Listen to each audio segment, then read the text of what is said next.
Wow, কি সুন্দর দেখতে। উ কি মজা! আজ আমার মা জিয়াল মাছ রান্না করবে। প্রথমে এই মাছগুলাকে হলুদ লবণ দিয়ে ভাজি করে নিচ্ছ?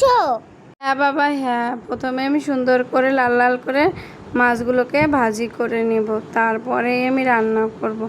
আজ একটু স্পেশালভাবে রান্না করব, দেখবি অনেক মজা হবে। কি মা, সাথে একটা আলু দিও। দিছি রে বাবা, দিছি একটা আলু। এই তো হলুদ লবণ দিয়ে সুন্দর করে ভাজি করে নিচ্ছি। ভাজি করে আবার দেখ লাল লাল হয়ে গেছে, এখন উঠিয়ে নেব।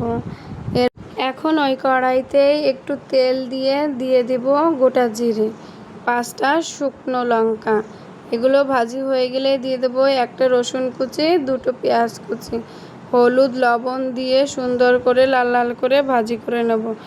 এটাই আমার সিক্রেট মশলা। এটা দিয়ে যদি রান্না করা হয় অনেক ভালো লাগে, আর এইভাবে রান্না করলে তোর বাবা অনেক বেশি পছন্দ করে। তাই নাকি মা? ওই কড়াইতে মাছ, আলু, ডিম দিয়ে দিলে?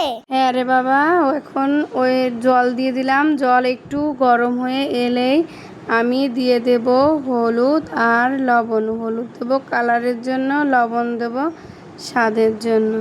এগুলো দিয়ে আরেকটু সময় জলটাকে ফুটতে দেব। এই তো জলটাও ফুটে গেছে, আলুও সিদ্ধ হয়ে গেছে।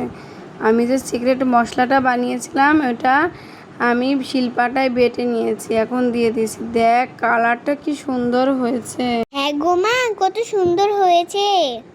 আমার দেখেই জিভে জল চলে আসতেছে। আমি এখনই খাবো, তাড়াতাড়ি প্লেটে ভাত দাও।